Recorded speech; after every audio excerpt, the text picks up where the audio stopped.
起死了。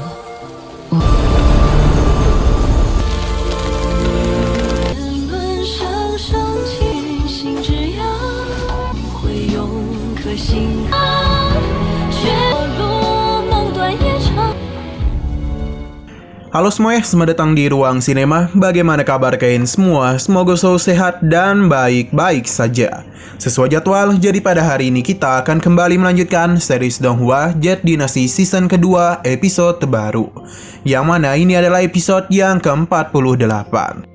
Bagi yang baru bergabung dan series ini, kita sudah sediakan playlistnya. Jadi kalian bisa dengan mudah mencari di mana episode awal dari series ini. Sebelum kita mulai episode terbarunya, kita akan melihat dulu apa saja yang telah terjadi pada episode sebelumnya. Tepatnya pada episode 47. Di minggu kemarin, Xiaofan dan juga Xiaobei telah sampai di desa Tianshui. Siapa yang menduga kalau Peri Jin akan melarikan diri ke desa ini juga, yang mana pada akhirnya Lidi dan juga Ayang Lusuki juga ikut turut datang kemari. Xiaofan yang pada malam itu sedang overthinking, akhirnya menyadari keributan yang ditimbulkan oleh Peri Jin dan orang-orang yang mengejarnya. Walaupun ada dua orang yang mengejarnya, tapi Peri Jin ini sama sekali tidak kesulitan untuk lepas dari mereka. Bahkan ia juga kembali lepas dari serangan Lusuki. Sebenarnya Xiaofan tidak ingin terlibat dalam pertarungan mereka. Namun karena ada Lusuki di situ, jadi Xiaofan mulai menampakkan dirinya di hadapan Lusuki. Sedangkan Lidi dan juga Peri Jin masih asik untuk main kejar-kejaran. Duel di antara mereka juga terus berlangsung, tapi Peri Jin lagi dan lagi masih mampu untuk lepas dari kejaran Lidi, yang membuatnya benar-benar kesal. Kembali kepada Xiaofan dan juga Lusuki. Keheningan terjadi di antara mereka berdua. Tidak ada satupun dari mereka yang memulai pertarungan, karena Xiaofan maupun Lusuki sama-sama mengingat kenangan mereka berdua. Nah, sekarang kita akan melanjutkan episode terbarunya. Di sini kita dibawa masuk ke dalam hutan yang begitu asing dan sunyi. Tanpa sepengetahuan kita, terdapat sebuah gua yang mana ada begitu banyak orang yang berkumpul. Akan tetapi orang-orang ini menggunakan topeng dan juga sedang mengasah senjata mereka. Kegiatan yang mereka lakukan pun seketika saja terhenti ketika ada sesuatu yang datang.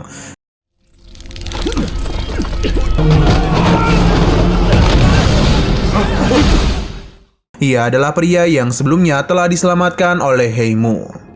Kedatangannya kemari tentu saja membuat orang-orang di sana penasaran sekaligus juga waspada. Ada beberapa orang yang takut kepada pria itu. Namun ada juga beberapa orang yang tidak peduli dengan kedatangannya. Kemungkinan besar pria ini merupakan bagian dari kelompok itu, sebab orang-orang ini membicarakan dirinya yang merupakan orang yang telah dibuang oleh ketua kelompok karena telah berani-beraninya mempelajari beberapa trik harimau. Pria yang sedang asik mengasah ini sepertinya adalah pemimpin kelompok itu. Ia terus saja membicarakan keburukan dari pria itu. Akan tetapi dia sama sekali tidak berkata apapun dan terus mendekatinya. Hingga akhirnya ia pun mulai melakukan sesuatu dengan sihir hitam miliknya.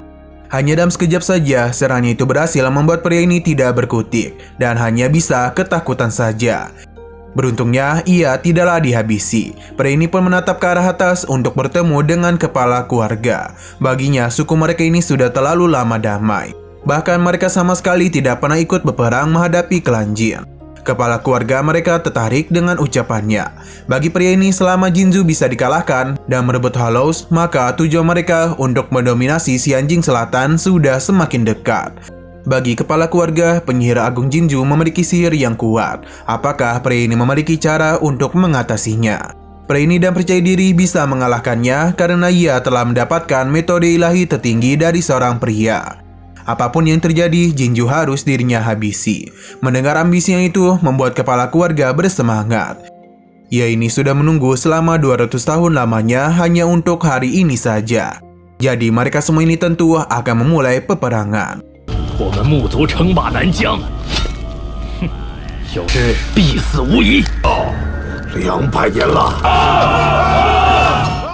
Tapi sebelum itu, kita akan kembali kepada Xiaofan dan juga Lusuki, yang mana tidak ada satupun dari mereka yang membuat pergerakan apapun. Hingga Lusuki pun menanyakan apakah gadis tadi merupakan Jin Finger dari Sekte Akasia. Xiaofan membenarkan hal itu yang seketika saja membuat Lusuki terkejut karena mengira Xiaofan selalu bersama dengannya. Tentu Xiaofan tidaklah membenarkannya karena ia dan Peri Jin sama sekali tidak memiliki hubungan apapun. Jawaban Xiaofan membuat hati Lusuki menjadi lega. Ia pun berencana untuk pergi, namun sebelum itu Lusuki ingin Xiaofan untuk berjalan bersamanya. Undangan itu tentu Xiaofan terima dengan senang hati. Kini mereka pun bisa berjalan dengan tenang tanpa harus bertarung lagi.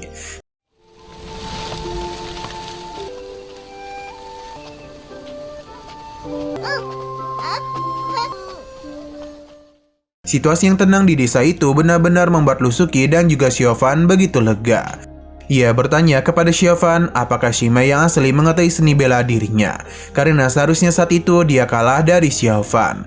Hanya saja Xiaofan merasa kalau kalah itu di dalam segi apapun, Lusuki jauh berada di atasnya. Mau itu dari segi teknik toisme maupun yang lainnya. Tapi bagi Lusuki dirinya lah yang kalah karena Xiaofan memilih untuk berhenti menyerang di detik-detik terakhir.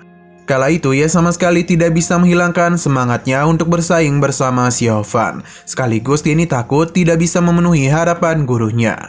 Xiaofan tidaklah menyangka Lusuki masih mengingat hal-hal kecil itu.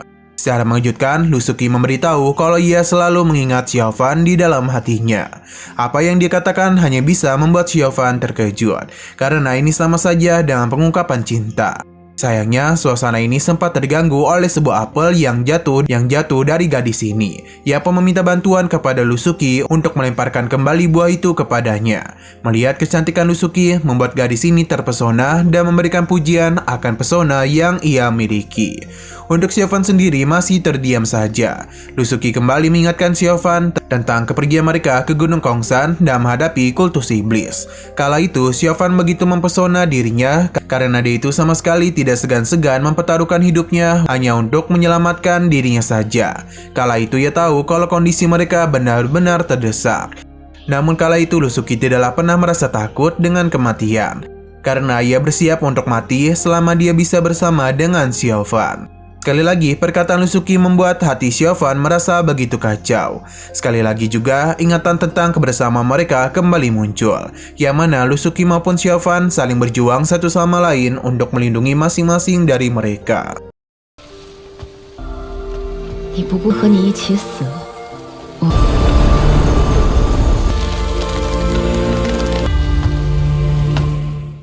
Lusuki kembali mengajak Xiaofan untuk melanjutkan perjalanan, karena dia itu yang membahas mengenai kejadian puncak Tongtian di Gunung Libou. Ia merasa kalau saat itu mereka akan selalu bersama, sampai akhirnya ada gadis bernama Biao muncul untuk memblokir pedang Yuxian demi bisa melindungi Xiaofan. Saat itu terjadi, ia sudah tahu kalau Xiaofan tidak akan kembali lagi bersama dengan mereka. Lusuki mengatakan semua itu dengan meneteskan air matanya. Kesedihannya tentu diketahui oleh Xiaofan. Walaupun mereka sudah berpisah dalam waktu 10 tahun, tapi Lusuki tidaklah pernah menyesal dengan keputusan Xiaofan dan itu masih terus mengingatnya di hatinya. Bahkan saking sayangnya Lusuki kepada Xiaofan, dia itu rela menyerahkan segalanya selama Xiaofan mau pergi bersama dengan dirinya.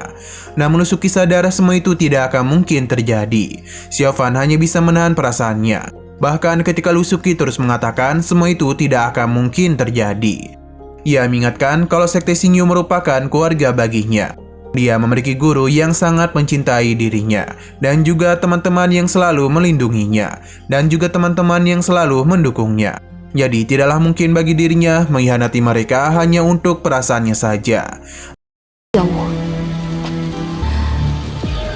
成就今日对你说这些。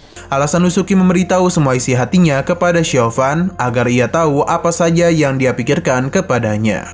Pertemuan mereka ini akan Lusuki manfaatkan untuk menghapus kerinduannya selama 10 tahun kepada Xiaofan.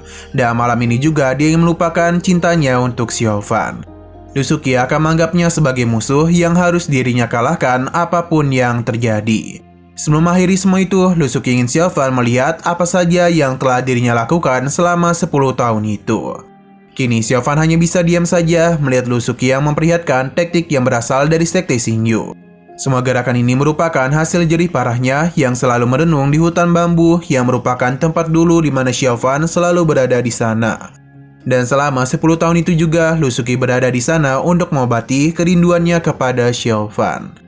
Dan semua gerakan yang dirinya lakukan, sepertinya Lusuki ingin Xiaofan tahu betapa terbelenggunya ia selama 10 tahun. Dan pada hari ini dirinya ingin melupakan semua kenangannya.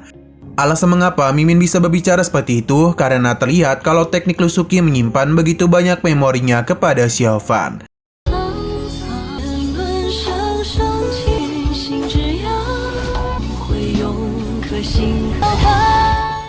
Secara satu persatu, ia mulai menghancurkan semua ingatan yang menandakan kalau Lusuki ingin sepenuhnya melupakan Xiaofan. Xiaofan yang melihat semua itu hanya bisa terdiam diri saja. Ia terus menahan diri agar perasaannya tidaklah keluar. Bahkan darah juga mulai keluar dari tangannya. Ia bahkan perlahan-lahan ingin mendekati Lusuki.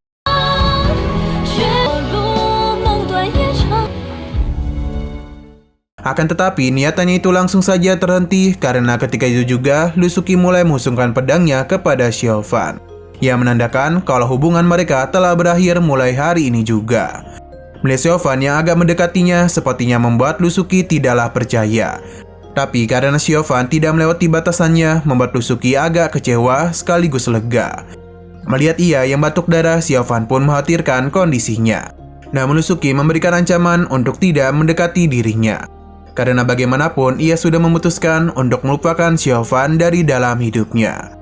Setelah pertunjukan yang begitu indah dari Lusuki, secara perlahan ia pun mulai pergi meninggalkan Xiaofan dalam keheningan kabut yang berada di sana. Kini hanya tinggal Xiaofan saja yang mana ia tidaklah kunjung beranjak pergi. Bahkan dia juga sama sekali tidak berani melewati batasan yang telah Lusuki buat.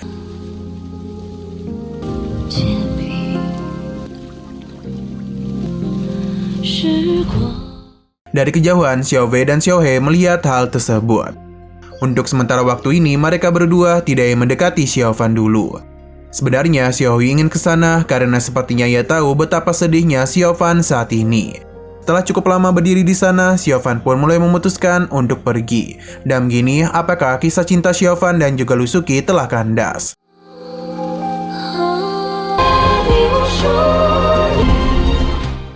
Bagi Xiao Wei, cinta di dunia ini sungguh memilukan. Ia juga merasa kasihan kepada Xiaofan dan juga Lusuki. Mereka itu layaknya seperti orang-orang yang bodoh. Xiao He pun kesal karena tuannya dianggap bodoh oleh Xiao Bei. Tapi dia mengatakan hal itu bukan hanya untuk Xiaofan dan Lusuki saja. Namun dia juga sama bodohnya karena dulu ada seseorang yang memperlakukan dirinya dengan sangat baik. Xiao Bei merasa kalau Lusuki sengaja membuat batasan ini untuk menghentikan Xiaofan. Sebenarnya ia ingin melihat Xiaofan melewati batasan itu. Namun jika dia melewati semua ini, maka perjuangannya selama 10 tahun akan berakhir di sini.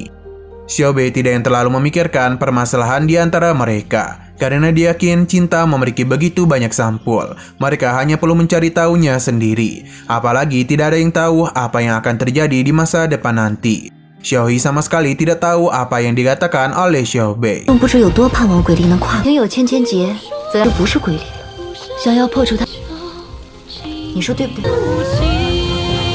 Nah, sayang sekali episode pada hari ini pun harus bersambung dulu. Oke, sekian dulu pada video kali ini. Untuk video selanjutnya akan segera hadir. Jadi bagi kalian yang ingin mengikuti series ini, langsung saja klik subscribe dan aktifkan loncengnya. Terima kasih yang sudah menonton video sampai habis. Jika ingin suka pada video ini, klik like dan share ke teman-teman kalian tentang channel ini. Dan ditunggu aja kelanjutannya. Oke, sampai jumpa di video selanjutnya.